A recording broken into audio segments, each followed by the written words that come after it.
Hi, my name is Bob Schmidt, and I have been doing analysis of faces for the past 12 years. Some of you may have seen my work on the History Channel, or maybe the Discovery Channel when the technology was being used to identify people in casinos. I started analyzing faces through my work in biometric facial recognition, where we would find a person on a database, but then have to use further analysis to figure out if we really had a match. Out of that came the techniques you will see in this video. The image we are going to compare today is from a copied daguerreotype made around 1856, from an original daguerreotype made in 1844. The image is small, so we have to use modern techniques to increase the size of the image. This is the image that we're going to compare. It is an image of a young man sitting before a daguerreotype camera, perfectly still and looking into the lens. It would take up to 90 seconds to take a person's picture in those days. What you can't see is most likely some kind of device that he could rest the back of his head against so that he didn't move at all during that time. It was not easy to get the picture that you see today. The picture is believed to be Richard Wagner, the famous German composer. In order to do the comparison, we will use two photos of Wagner that were taken later in his life. They're the best photos to use because they are both facing directly into the camera at about the same angle as a daguerreotype. The first is a picture taken in 1871 when the composer was 58. The second picture is the composer, taken in 1877 when he was 64. As you can see, that photo also looks directly into the camera. Let me explain how we do the comparison of two faces. There are two concepts that are very important to understand. First, in order to compare two faces, we have to normalize the faces. That is, make the faces the same size in order to compare features. We do this by making the distance between the eyes the same for both faces, and by doing very slight correction so that the eyes are on the same plane in both pictures. If the eyes are the same distance apart and we're looking at the same person, then the features will line up almost perfectly in relation to the eyes, and the size of various parts of the face will also be similar. If it is not the same person, then the features will most likely not be the same. It's that simple. The second thing it's important to know is that no two pictures are taken at the same angle, and that the angle at which the picture is taken can have a huge influence on parts of the face and head. For example, if a person's head is looking down slightly, and the camera is slightly above the eyes looking down, then the position of the ears will change relative to the nose and the mouth. If the same person is looking up, and the camera is slightly lower than the eyes, then the ears will look completely different in terms of the relationship to the features on the face. As I said, the way we normalize faces is to find the distance between the eyes and make it the same for both pictures. We do this by enlarging the eye and placing an X in the middle of the left eye, and then doing the same thing with the right eye.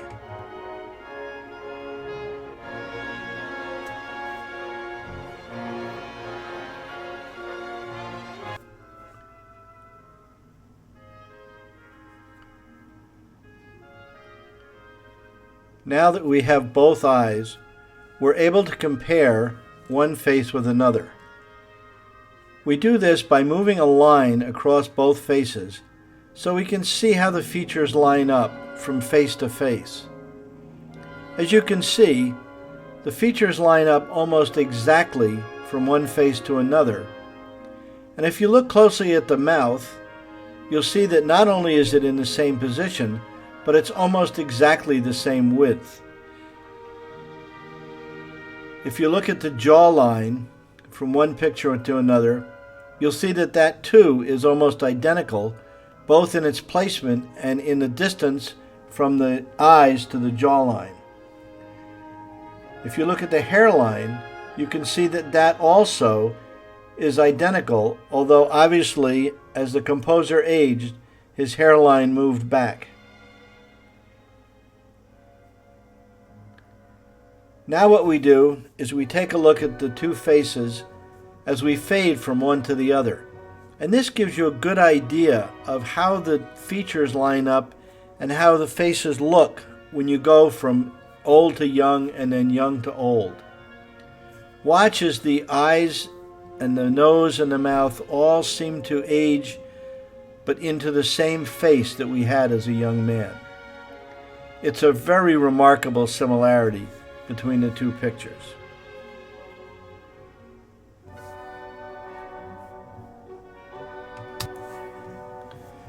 Now let's do the same process with the older picture of Wagner.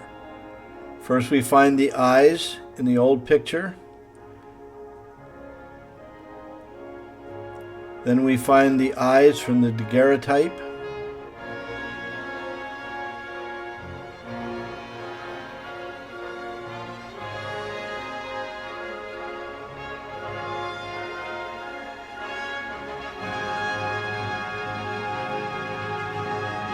And then we do a side-by-side comparison of both pictures.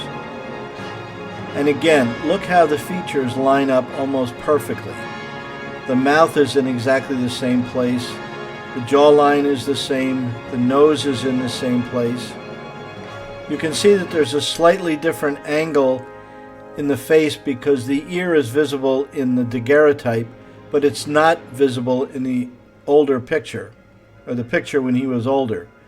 But other than that, we have the same phenomenon as the first picture, which is that the images are almost identical in terms of the features, the size of the features, and the location of the features.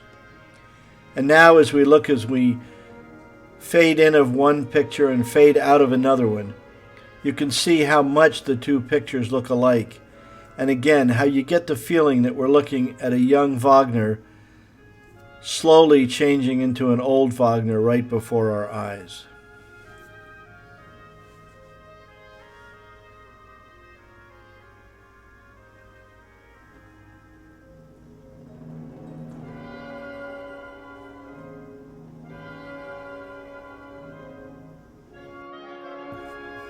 So we've compared the Daguerreotype to two known images of Wagner and seen how close they are. Now we're going to take a look at some facial details, which are often as important to tell us that indeed it is the same person. The first thing I'd like to point out is the right eyebrow of the person in the Daguerreotype. As you can see, about halfway across the eyebrow seems to stop. And it's exactly the same on the two pictures of Wagner that we have from his later life. This one is the most striking. You can see that for some reason the eyebrow just disappears. Now this is even more compelling. Look on the left side of the nose. Do you see the little bump just below the eyes? Now look at the picture of Wagner when he was 58. Notice the bump just below the eyes. And now look at the one when he was 64. And you can see a very pronounced bump just below the left eye. Here's a summary of how it looks with the right eye and the eyebrow that is cut off. And here's a summary of how you can see the bump just on the left side of his nose.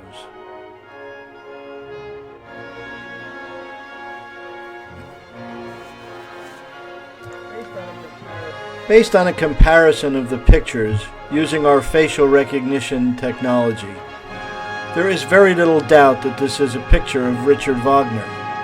However, when you combine that with the eyebrow and the bump on the left side of the nose that appears in all three pictures, there is absolutely no doubt that this is a daguerreotype of Richard Wagner.